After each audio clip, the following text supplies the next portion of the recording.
நம்ம சேனலை சப்ஸ்கிரைப் பண்ணாதவங்க மறக்காம பண்ணிருங்க. So concept number 8.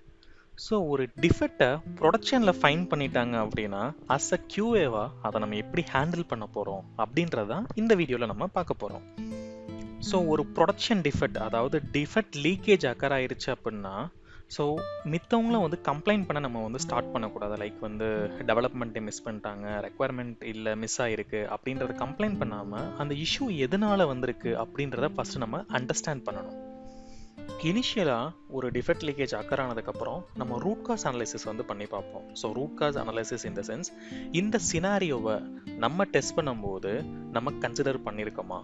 So in case நம்ம கன்சிடர் நம்ம பண்ணியிருந்தோம் அப்படின்னா லைக் நம்ம அந்த டெஸ்ட் எவிடன்ஸை ஷோகேஸ் பண்ணலாம். லைக் எங்கள் லோவர் என்விரான்மெண்ட்டில் இது ஒர்க் ஆச்சு, ஸோ இது பர்டிகுலராக இந்த என்விரான்மெண்ட்டில் தான் ஒர்க் ஆகலை, ஸோ அப்போ இது என்விரான்மெண்ட் இஷ்யூ அப்படின்றத நம்ம சொல்லலாம்.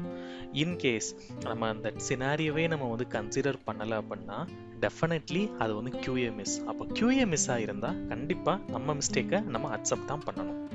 ஃப்யூச்சரில் இந்த டிஃபெக்ட் லீக்கேஜ் அக்கராகாமல் இருக்க நம்ம ஒரு சில பாயிண்ட்ஸை நம்ம கன்சிடரேஷன் பண்ணணும். ஸோ ஃபஸ்ட்டு நம்ம இம்பார்ட்டன்ட் அட்ரிபியூட்ஸ் எல்லாமே கன்சிடர் பண்ணுறோமா. So attribute in the sense நம்ம அந்த வேரியஸ் டெஸ்ட் டேட்டா எல்லாமே கன்சிடரேஷன் பண்ணுறோமா அப்படின்றதை நம்ம பார்க்கணும்.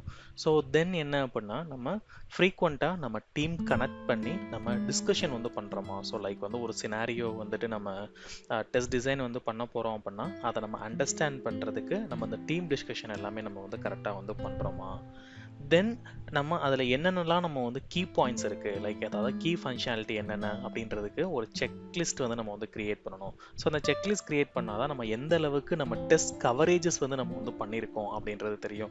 So coverage in the sense நம்ம positive as well as negative scenarios நம்ம கவர் பண்ணியிருக்கோமா அப்படின்றத நம்ம பண்ண முடியும். தென் டெஸ்ட் பண்ணுறீங்க அப்படின்னா வெறும் ஃபீல்டு வேலிடேஷன் மட்டும் பண்ணாமல் ஒரு எண்ட் யூசர் பெர்ஸ்பெக்டிவில் அவங்களோட ஃபங்க்ஷனாலிட்டி கரெக்டாக ஒர்க் ஆகுதா அப்படின்றதையும் நம்ம செக் பண்ணணும். ஃபைனலி நம்ம எந்த டிஃபெக்ட் நம்ம லாக் பண்ணாலும் அதை டெவலப்பர்கிட்ட நம்ம கம்யூனிகேட் பண்ணுறோமா. லைக் அந்த இஷ்யூ என்ன அப்படின்றத எக்ஸாக்டாக அவங்களுக்கு நம்ம எக்ஸ்பிளைன் பண்ணி அந்த டிஃபெக்ட்ஸ் எல்லாமே நம்ம ட்ராக் பண்ணணும். Like any of defect management டூலில் நம்ம ட்ராக் பண்ணி ஸோ அந்த டிஃபெக்டோட ஸ்டேட்டஸ் என்ன அப்படின்றதையும் நம்ம செக் பண்ணி அதுக்கான அப்ராப்ரியேட் ஆக்ஷன்ஸ் நம்ம எடுக்கணும். இந்த ஸ்டெப்ஸ் எல்லாம் ஃபாலோ பண்ணீங்க அப்படின்னா ஸோ நம்ம இந்த டிஃபெக்ட் லீக்கேஜ்லேருந்து ஈஸியாக எஸ்கேப் ஆயிடலாம். So do a quality testing, not and quantity testing.